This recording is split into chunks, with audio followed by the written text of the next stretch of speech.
las reacciones más importantes que trataron frente al liberalismo de encauzarlo para realizar un posible nuevo régimen que sustituyera al antiguo régimen.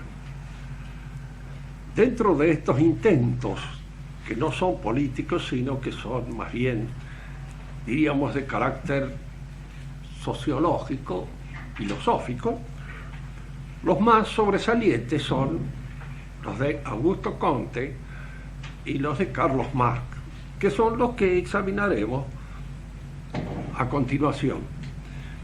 Pero antes de entrar en el examen de estas dos figuras, conviene decir también una cosa que había quedado un poco, tal vez, sin definir bien, con respecto a las posibilidades de una actuación efectiva dentro de la vida política.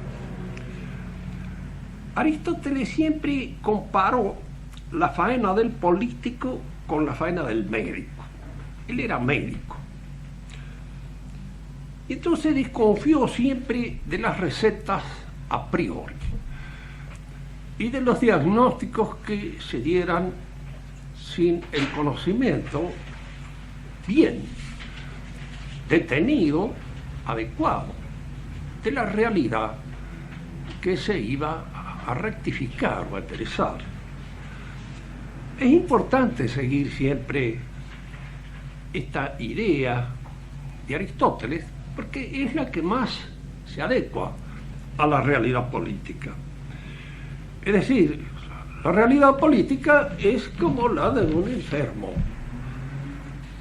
El hombre está siempre enfermo, personalmente y políticamente. De manera que podríamos decir que las sociedades son también, como nosotros mismos, equilibrios inestables. Lo que el buen político tiene que hacer es, con aquello que se encuentra a su disposición, lo mejor posible. La restauración posible de la salud pública. Así como el médico tiene que restaurar una salud de un enfermo que tiene estas o aquellas características. Ningún enfermo es igual a otro. Dependen en gran parte del temperamento, de la modalidad, de la enfermedad que tenga, de las debilidades que posean, de aquellos elementos que todavía en él pueden reaccionar efectivamente y que hacen que en ningún caso un enfermo pueda ser tratado exactamente igual como lo es otro. No son casos de la patología, sino son casos de la realidad concreta. Y lo mismo sucede con las sociedades. Hay ciertas sociedades con las cuales se puede hacer ciertas cosas y otras con las cuales esas cosas no se pueden hacer. El buen político es el que hace lo mejor con lo que puede, con aquello que está a su disposición, con lo que tiene en sus manos. Y por eso siempre conviene también tener en cuenta esto, respondiendo a una de las preguntas que se hizo aquí. Lamento que no está el que la hizo. No se puede opinar sobre un modelo. El modelo de salud existe en fisiología, indudablemente. El fisiólogo, cuando estudia la fisiología humana, estudia indudablemente un ser normal, en los que funcionan todos los órganos bien. Pero ese ser normal en el que todos los órganos funcionan bien no existe. Lo que existe es siempre alguien que de alguna manera tiene una falla, tiene un elemento que no anda del todo bien. Y por eso el médico no tiene en cuenta un modelo conforme al cual realizar su trabajo sobre el enfermo, sino que trata de ver de qué manera se puede devolver a este enfermo el equilibrio que es posible obtener de él, dadas las condiciones reales y concretas en las cuales se encuentra. Conveniente esto. Yo creo que el consejo siempre de Cristo es necesario seguirlo, aunque parezca un poco arrancado de los pelos, pero son las palabras del reino de Dios. por encima de todas las cosas, y lo demás será dado por añadidura. Es decir, que lo primero que debe hacer, antes que nada, el cristiano es ser cristiano, corregirse dentro de lo posible y tratar, dentro de lo que le es posible, de realizar la mayor perfección posible de su vida como cristiano. De este modo, indudablemente, irá corrigiendo aquellas cosas que competen, que están al alcance de sus posibilidades, que están en los límites de su actuación. Siempre conviene saber cuáles son los límites en que mi actuación da. Personalmente, soy totalmente inepto para la faena política. No es allí donde debo actuar, porque no tengo ese talento que se requiere en la política. Siempre se requiere ese talento. Ahora, en política es embromado a veces operar sobre la base de un modelo, porque los modelos suelen interrumpir la operación de la naturaleza. Supónganse el modelo comunista. Destruye todo aquello que es un motor en la vida económica de un pueblo. Todo aquello que en alguna medida lleva al hombre a mover la sociedad desde el punto de vista económico. Que en gran parte estos son las ambiciones, que en gran parte estos sean los intereses, no cabe ninguna duda, forman parte de este motor. Hay que evitar que se conviertan en peligros para el bien común. Y esta es la faena del político, pero no destruirlo a partir de un modelo pura y exclusivamente abstracto, porque indudablemente esta tarea amputadora destruye en la sociedad elementos vivos que es conveniente mantenerlos sanos. La sociedad humana, esta sociedad en la cual nosotros vivimos, también es una sociedad que se alimenta y que vive en gran parte de cosas que podríamos llamar malas. Hay ciertas faenas malas, hay ciertos personajes que no son buenos, que forman parte de la sociedad. Y no solamente que forman parte de la sociedad, sino que a veces son necesarios a la sociedad, son útiles. Porque del mal se puede extraer a veces un bien. A mí me decía siempre un viejo comisario que existía en la policía de San Juan, cualquiera vez yo vi darle una mazurra a uno de los presos que estaban ahí, que claro, no me gustó nada. Es decir, no intervine, gracias a Dios, en eso, que no era mi tarea. Pero le pregunté después si no había otra forma. Después dice, yo sepa, no, dice. Si se descubrís alguna, podés decirnos, dice, pero yo en realidad creo que no. Dice, es la única manera de obtener los objetivos que nosotros nos proponemos. Y desde ya te advierto, muchacho, dice, con nenes de María no se hacen buen policía. Dice, los buenos policías en general son gente dura. Y si son gente dura, ¿qué se necesitan para este oficio? Porque no es un oficio para gente que no es dura, no sirve. Este es un trabajo que siempre chocará al hombre demasiado delicado. Y mejor que se meta en otra cosa, que se dedique a otra tarea que sea más compatible con eso. No te olvides, decía él, y me decía esto.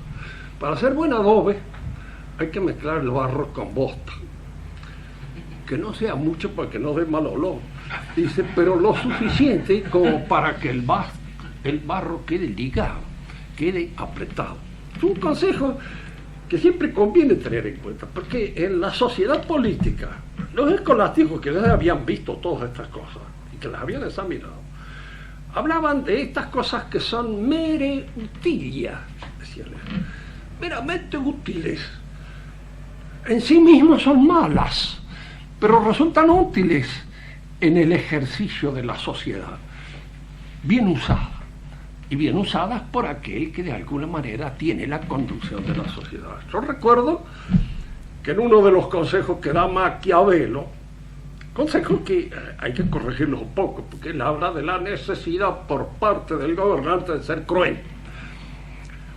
Yo no creo que eso sea necesario, más creo que ni siquiera es conveniente, porque la crueldad es un cierto sadismo, es una cierta enfermedad mental, que no es conveniente que el gobernante la tenga, pero que pueda utilizar a veces ciertas gentes que sean crueles, esa es otra cosa, y ese es otro problema, siempre que los dosifique bien. Así como un poco de veneno entra en la composición de un remedio, es conveniente también a veces que ciertos pocos de veneno entren en la composición de un orden social o de un orden político, si están bien utilizados y bien adecuados. Es decir, que son mere utilia, como decían los escolásticos. Entramos ahora en este intento por parte, en primer lugar, de Augusto Comte, del que hablaremos con algún cierto detenimiento en esta clase. Augusto Comte nace, y es necesario ubicarlo en las fechas de él, en 1798.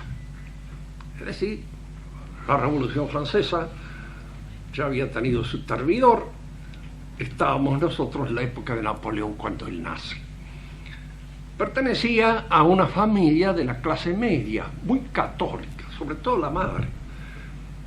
Él recordaba en sus años ya maduros de que en la casa de ellos había un campanil chiquitito con el cual el cura refractario había ido muchas veces a la casa de él a dar las misas que estaban prohibidas por el gobierno y que se daban en la casa de él. La madre creo que era de apellido Boyer, igual que el actor de cine Charles Boyer, ya se llamaba Catherine Boyer, y había nacido en la ciudad de Montpellier, al sur de Francia, una ciudad muy antigua que tiene una de las más viejas facultades de medicina que existen en Europa, la facultad famosa de Montpellier, en donde, en fin, desde Bachelard-Lapouge y en alguna manera también Paul Valéry se educó dentro de esta facultad, que fueron alumnos de estas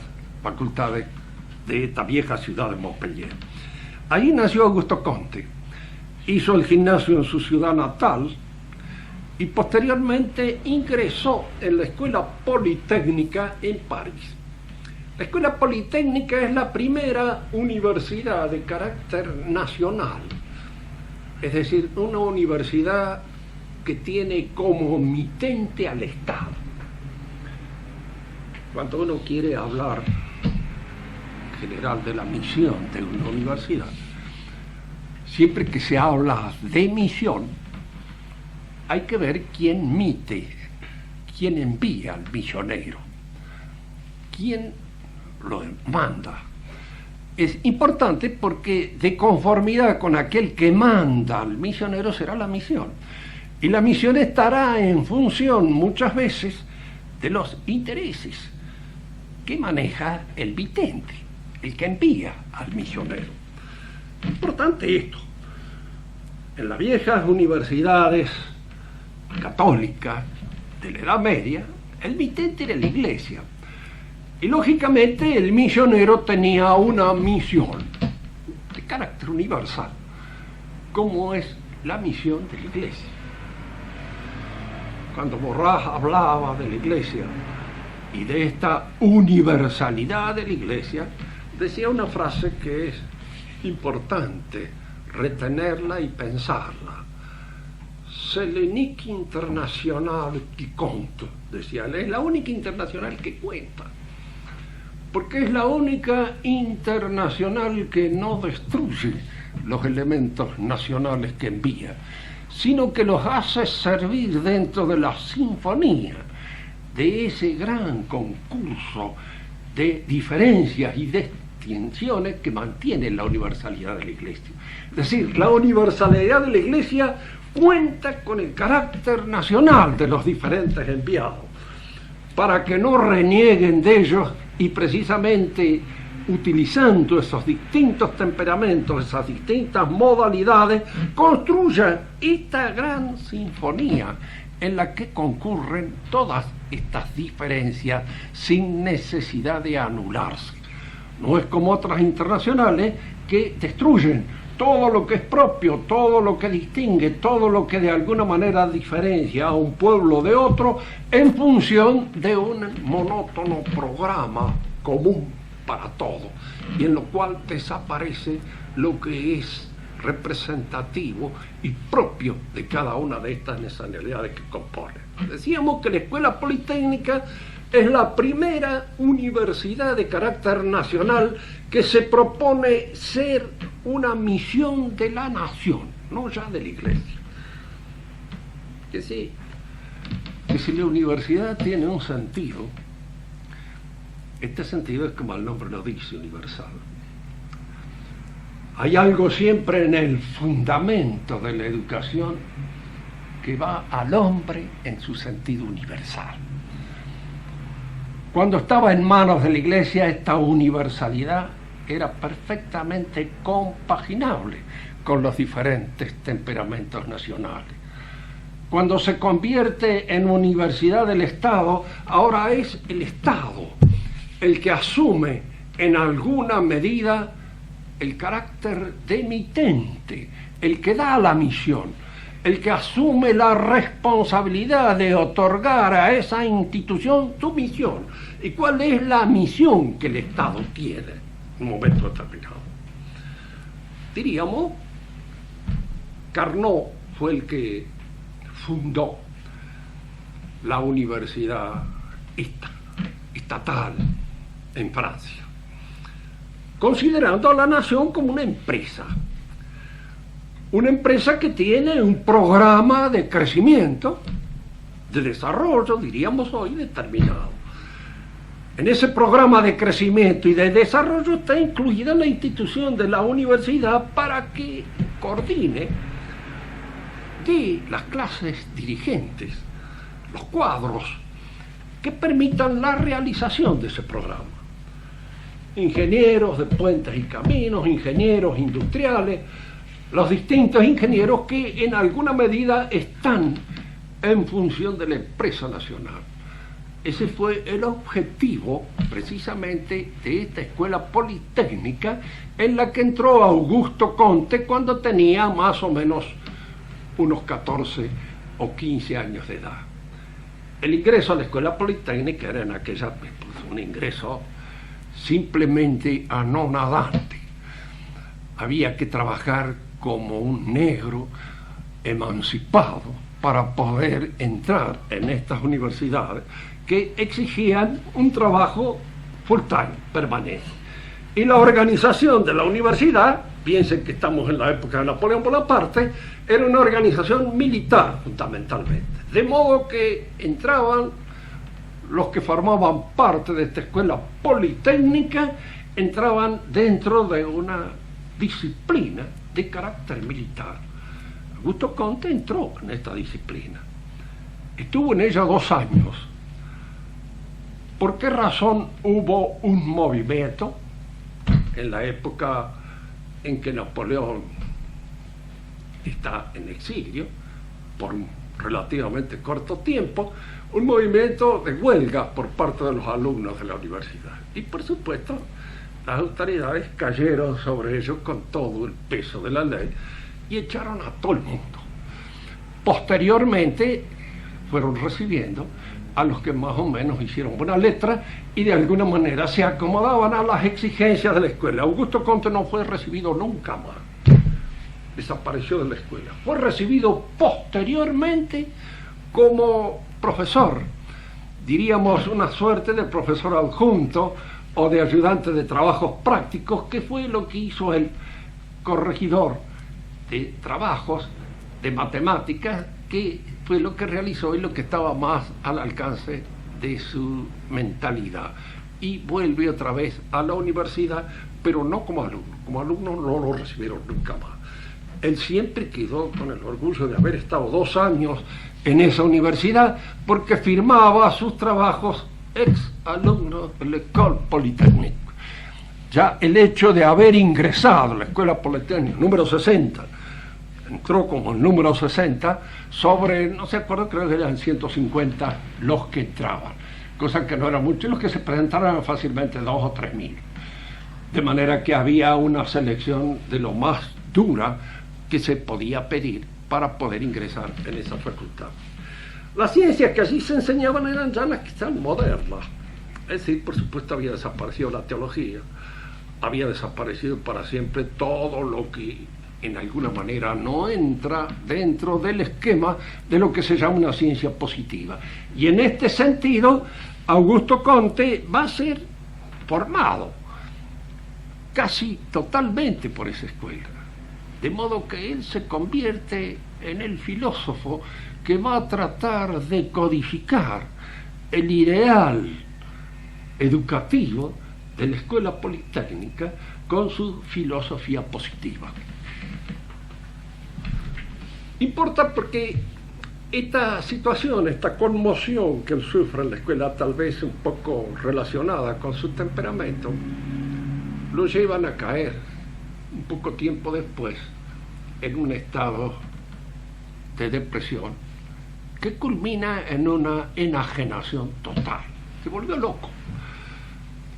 En el interín, antes de estar loco del todo, fue secretario de un hombre muy interesante de aquella época, que tomó muchísimas ideas, que era el conde de Saint-Simon, el inventor del saint-simonismo, que en alguna medida va a ser una propuesta anterior a la de Comte, porque Comte, que era un hombre mucho más preparado, Saint-Simon era un gran señor, había sido militar en la Revolución Norteamericana, había actuado junto con Lafayette, con Rochambeau especialmente.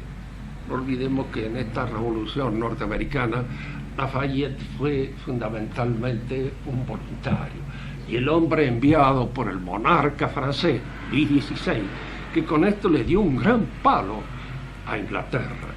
Era una de las tácticas mejores que tuvo, porque él apoyó la Revolución Norteamericana, y en este apoyo de la Revolución Norteamericana hizo un impacto terrible sobre la política inglesa, que quedó un momento bastante derrengada como consecuencia de esta actuación de Luis XVI, que ante nosotros y a través un poco de los manuales para uso de escolares queda como un imbécil, y no lo era.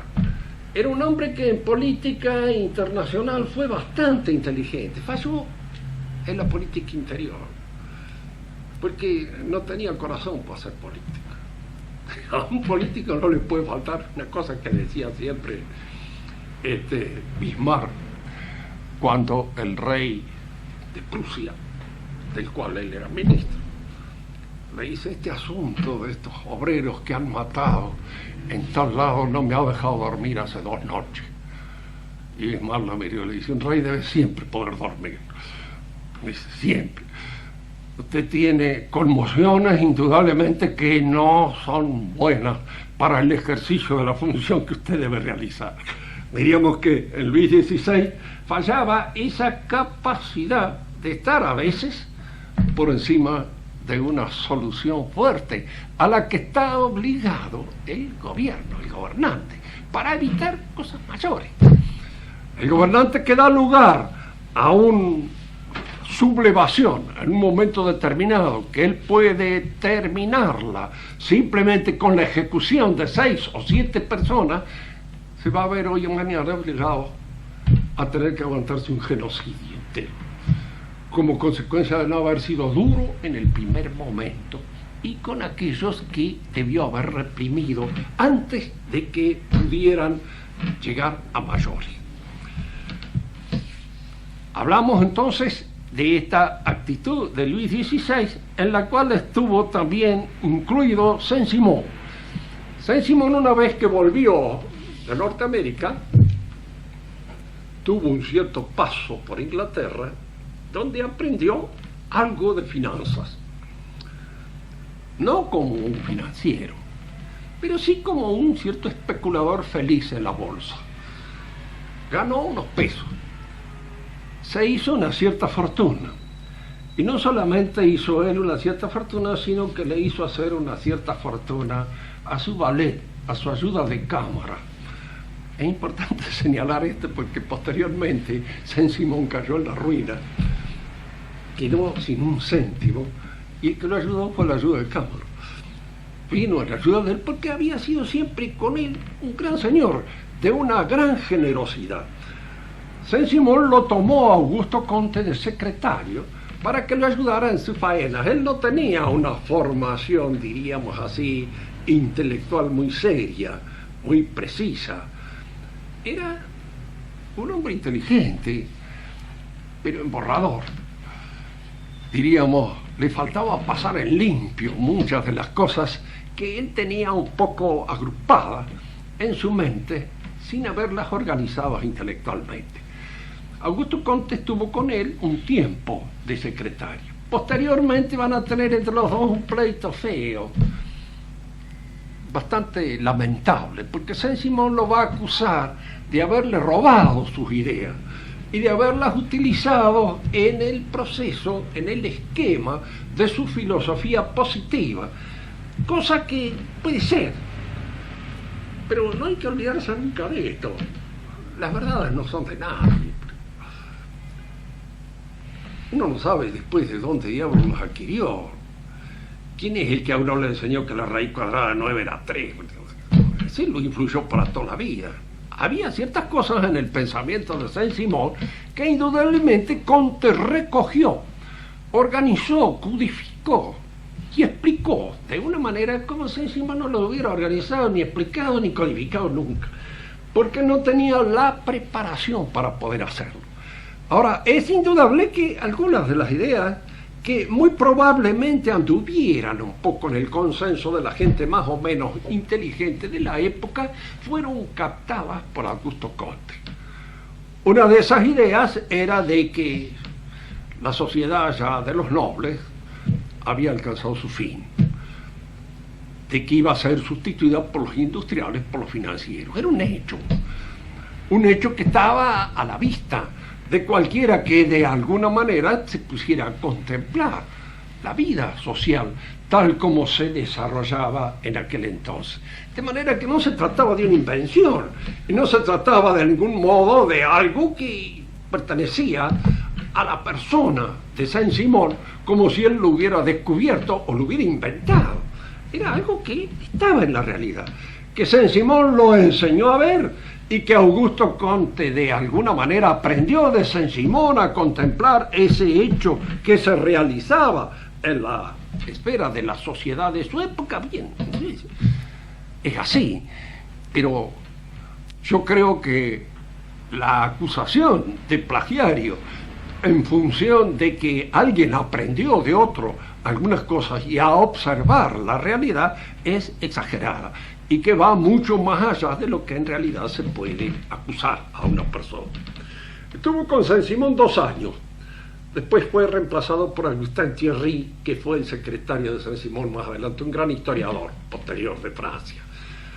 Augusto Comte durante un tiempo se dedicó a dar lecciones particulares y fue cuando tuvo él ese proceso neurótico que terminó con él en la clínica famosa del doctor Esquirol en aquella época.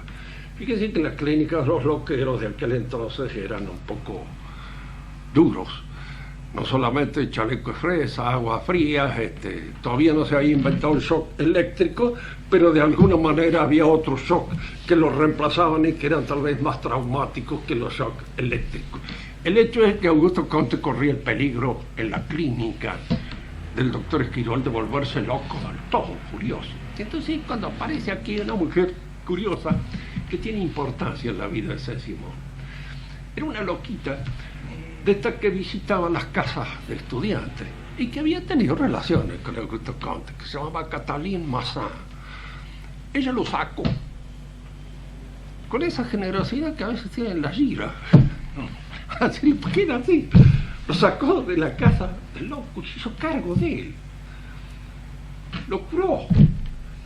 Un poco, diríamos así, influyó en su voluntad Al fin de cuentas se trataba de una neurosis en la cual no había pérdida totalmente de la inteligencia, sino que él era capaz de recapacitar sobre su situación. Y recapacitando sobre su situación, curarse. Se curó y comenzó a la realización de su gran obra, que en alguna manera se resiente un poco de su monomanía. Hay algo excesivamente deductivo en su obra, que es propio del loco. El loco suele a veces ser demasiado lógico, se pasa de lógico. Y es por eso que le falta esa flexibilidad que tiene el hombre cuerdo. El hombre cuerdo es el que no se toma demasiado en serio. El loco se toma siempre. Massa se casó con él. Ese fue el error grave que cometió, porque ella no se había curado del todo sus malas costumbres. De manera que lo engañó copiosamente, incluso con muchos amigos, de tal modo que él, que no quería darse cuenta, terminó por darse cuenta. Y entonces se separó de ella en una separación bastante escandalosa, porque intervinieron ahí una serie de cosas. Se separó. Y ha sido casado con ella, tuvo unos cuantos años casado, se separó. Es importante señalar esta situación porque forman parte del sistema de él. Y en el sistema de Politique positivo, que es la obra ulterior de él, la que escribió con posterioridad a la filosofía positiva, aparecen muchas de estas situaciones personales tomando un carácter o un cariz que podríamos llamar de ingreso. Escribió primero este libro sobre la filosofía positiva, y es allí donde él intenta, con éxito desde el punto de vista pura y exclusivamente teórico, una superación del liberalismo. Él es el primero que señala de una manera precisa y categórica que el sistema liberal ha cumplido su faena al destruir el antiguo régimen. Porque la tarea exclusivamente de este sistema es destructiva. La destrucción del régimen, del antiguo régimen fundado en la religión y en la relación unitiva del altar y del trono. Esa ha sido una faena del liberalismo. Pero una vez destruido el antiguo régimen hay que crear otro. ¿Y cuál es la única manera que nosotros tenemos de crear otro régimen? ¿Sobre qué base lo creamos? Él sale al encuentro de lo que parecía ser la inclinación propia de la época, y que era una de las caballitos de batalla que tuvo su maestro Saint-Simon, de que el régimen podía ser realizado ahora por los financieros y por los grandes industriales. Entonces es una idea que aparece allí claramente expresada en Comte. Dice, no, sobre los valores económicos no se puede crear un régimen de unificación. Lo económico sirve para todo, pero no para unir. La unificación tiene que venir de otro lado, tiene que venir de otros intereses. Estos otros intereses que son necesarios conjugar para que la unificación de la sociedad se realice son la ciencia. Y parte de este hecho, hay en realidad 6 ciencias fundamentales, en torno a la cual se organizan todas las demás. Cada una de estas ciencias fundamentales, la primera de las cuales es la matemática, fundamento de todas las demás ciencias. Luego vendría la astronomía, luego vendría la física, vendría la química, vendría la fisiología y por último la ciencia que él va a inventar, que es la sociología, la que aparece al final de todas estas otras ciencias y que es la que le va a permitir en un primer momento ver si sobre esa base se puede reconstruir la sociedad. Las ciencias tienen una historia, una evolución. Es la historia del pensamiento humano. Cada una de estas ciencias pasa por tres estados fundamentales en el desarrollo de la inteligencia humana, que es que él compara a la humanidad con un hombre. Y así como un hombre va de la niñez por la juventud a la madurez, la humanidad también surge de la niñez, tiene su periodo de juventud y entra en su época de madurez, precisamente en la época del iluminismo, del cual Comte es un entusiasta heredero. Como él prueba que la humanidad pasa inevitablemente por estos tres estados, considerando la evolución y el curso de cada una de estas ciencias. Cada una de estas ciencias, en su evolución, en su trayectoria, pasa por tres etapas. Hay un periodo juvenil en el cual predomina un cierto gusto por el misterio, la mística, por la referencia, diríamos, a lo teológico, que es lo propio del primer estadio en el que atraviesa la sociedad. La sociedad es, en su primer estadio, en su niñez, teológica. Llega a esa edad juvenil en la cual el hombre empieza a adquirir ciertos gustos por las ideas generales, por las tesis, por los grandes proyectos abstractos, y aparece este periodo de transición, periodo al que él llama periodo revolucionario, que comienza en la historia europea con la Reforma Protestante. Fíjense que siempre cuando uno lee a un filósofo, y que es un filósofo, y no un chantapuzzi, uno aprende muchas cosas de él. Porque evidentemente si hay alguien que a mí me ha permitido hacerme una idea bastante acertada de la evolución del pensamiento europeo, es Augusto Comte. Es el primero que señala al protestantismo, lo señala como un elemento puramente destructor. Él se da cuenta de que este elemento destructor cumple una faena esencial en el curso de la evolución de la humanidad, como lo cumplirá más tarde en la Revolución Francesa. Pero es necesario que estos elementos destructores terminen, porque son en sí mismos destructivos.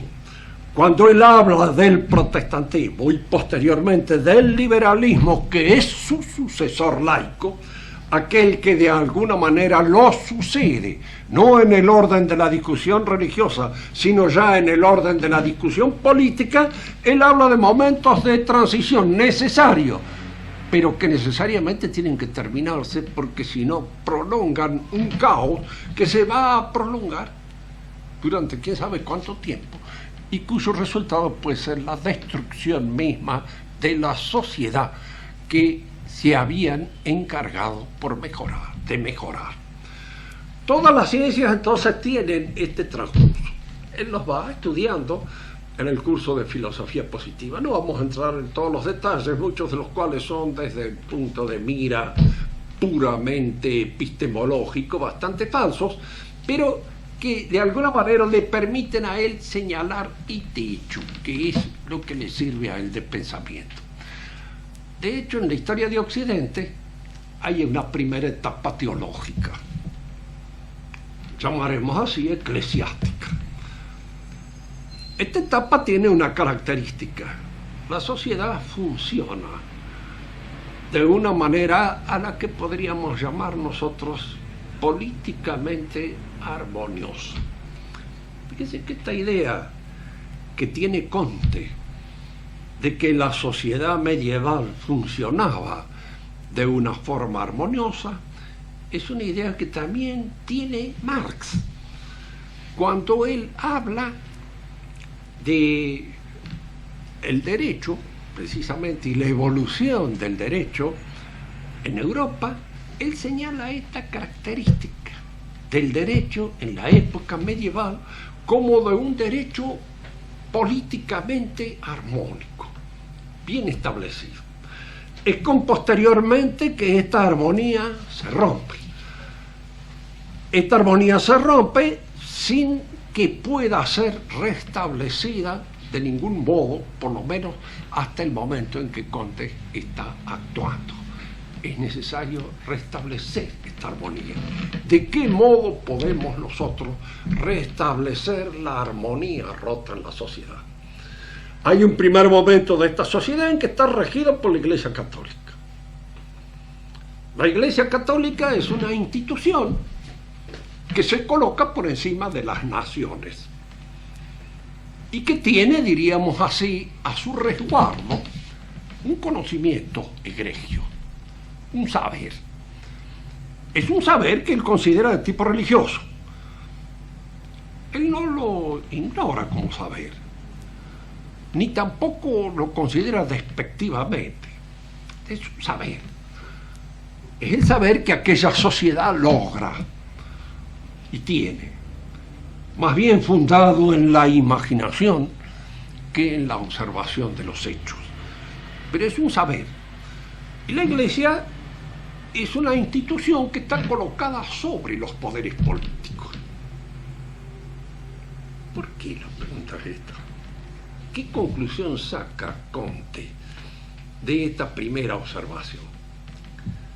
Que en primer lugar, que no es conveniente que los poderes políticos detengan el saber, porque en cuanto detengan el saber lo van a usar en función del poder, y al usarlo en función del poder van a convertir ese poder en un despotismo imperdonable. La Iglesia era una institución que estaba por encima del poder político y de alguna manera, diríamos, obtenía y tenía en su poder este saber. Saber que ella administraba, que ella cuidaba, que ella mantenía y que el poder político reconocía como tal, de manera tal de que el poder político estaba en alguna medida sometido al magisterio de la Iglesia y de esta manera limitado su poder por este poder que sobre el saber tenía la Iglesia.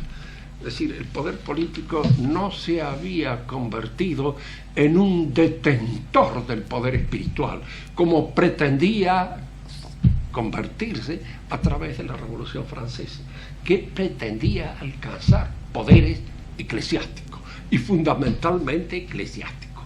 Esto no había sucedido con el poder político, porque lo tenía la Iglesia. Esta organización él la tiene muy en cuenta para cuando él pretenda dar una solución distinta al problema planteado por las relaciones de la política con el conocimiento y con el saber en su ética. Cada ciencia, decimos, pasa por tres estados. El estado religioso, el estado metafísico, que es el estado, ¿a qué le llama metafísica él? Llama metafísica al antojo, a la elucubración pura sobre ideas abstractas que no tienen contenido real.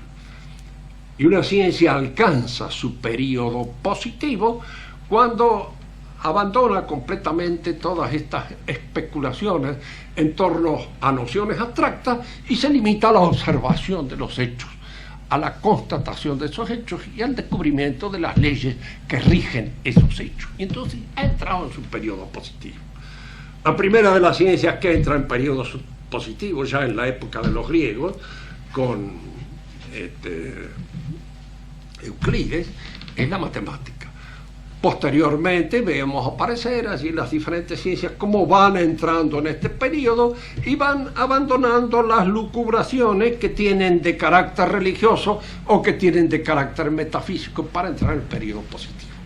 Es hora de que la ciencia de la sociedad entre en este periodo. Y él confía entonces que un conocimiento claro, científico, positivo, bien organizado de la vida social permita sobre esa base integrar un régimen sobre la ciencia social, sobre la sociología.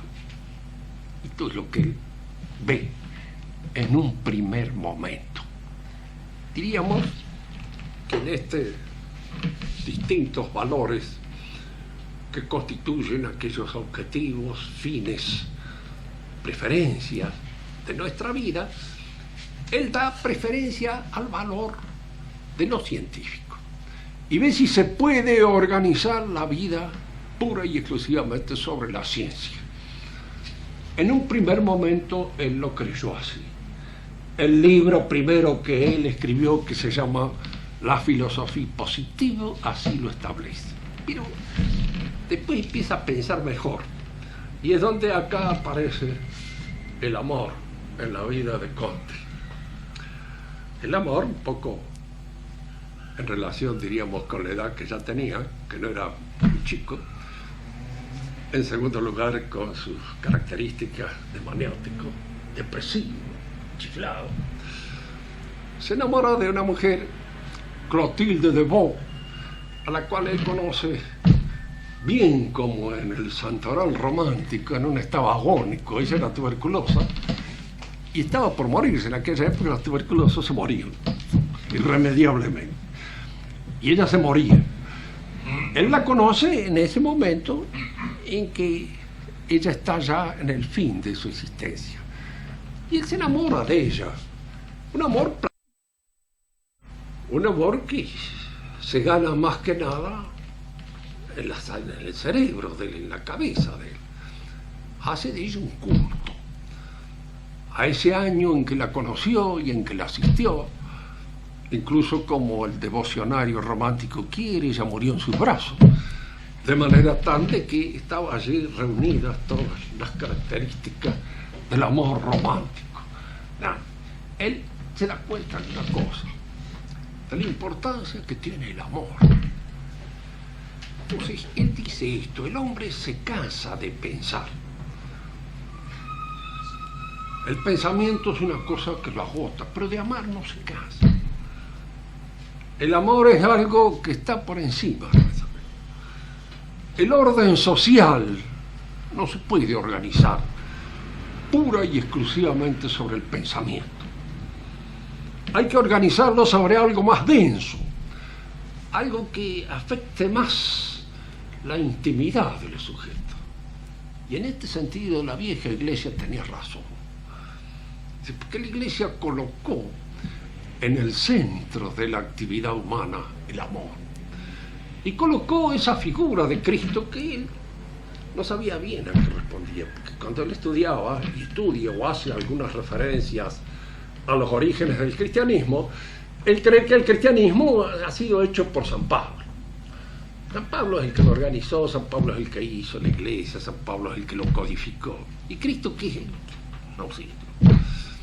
Dice que era un personaje un poco oscuro que queda allí abandonado en la trastienda de esta fábrica que montó San Pablo, con todo el rigor de un pensador que sabía actuar sistemáticamente, pero supo actuar porque colocó a Cristo en el corazón de la gente.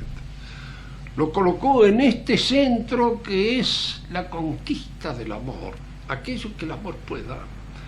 Nosotros tenemos ahora que cambiar y entrar dentro de una religión más positiva, en la que el amor del hombre tiene que ser el amor por el hombre mismo, por la sociedad humana, por la raza humana, por la humanidad.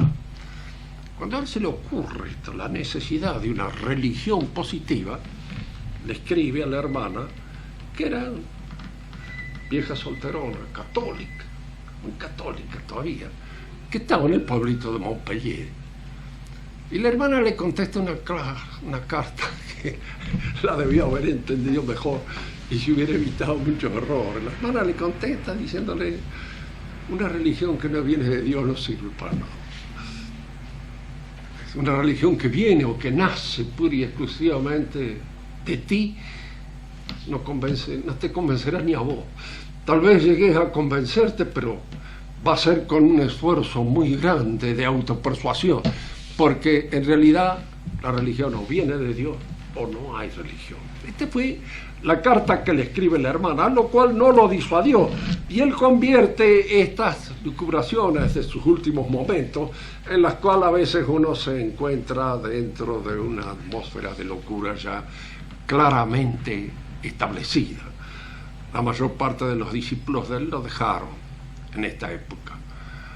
Yo me acuerdo que en cierta oportunidad que estuve un tiempo en Paso de los Libres, pasé a Brasil y visité la ciudad de Porto Alegre, y en Porto Alegre había una pequeña biblioteca que tenía un viejito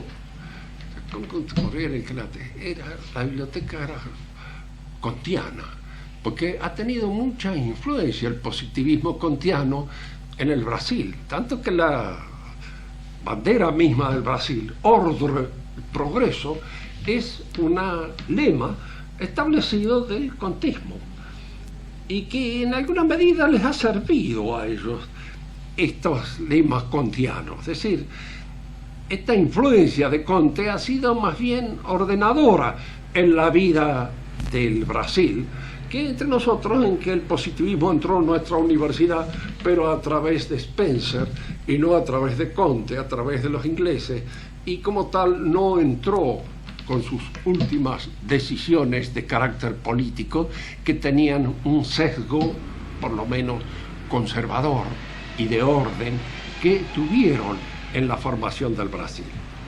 Bien, ¿cuál era la forma entonces que Comte? Porque de hecho nosotros hemos hablado en otra oportunidad de esto, pero siempre conviene repetir nuestras ideas. Los valores, si son algo, son bienes, son cosas buenas en sí mismas, que nosotros deseamos. Las preferencias valorativas que nosotros podemos tener en nuestras decisiones son de distinta índole. Puede haber un hombre que esté orientado hacia la ciencia, otro que esté orientado hacia lo económico, otro que esté orientado a lo artístico, otro que esté orientado, diríamos así, a lo político. Pero cuando uno de estos valores se convierte en supremo, en decisivo, ¿cómo se organiza la vida del hombre? Ustedes piensen en un hombre que organizara su vida pura y exclusivamente sobre la base del valor económico, y que todas las actividades, que todas las decisiones de su vida estuvieran impregnadas decisivamente por lo económico. Se casaría con aquello que le conviene económicamente. Tendría los hijos que económicamente conviene tener, es decir, ninguno, porque económicamente no conviene tener ninguno. Claro. Tendría, diríamos así, toda una serie de cosas. Claro, hay que ver este valor puesto en el polo de la preferencia valorativa. No se puede convertir de ninguna manera en un valor decisivo. No puede. El hombre que lo tomara como tal sería un monstruo completo. No existe tal hombre. Algunos se aproximan, hacen lo posible, lo que pueden, pero no logran una realización completa y cabal del homus económico. Piense en el hombre que es un esteta y que lo estético preponderará en todas las decisiones y elecciones de su vida. Nos encontraríamos nosotros frente a una especie de Dorian Gray que trataría de realizar esta preferencia valorativa.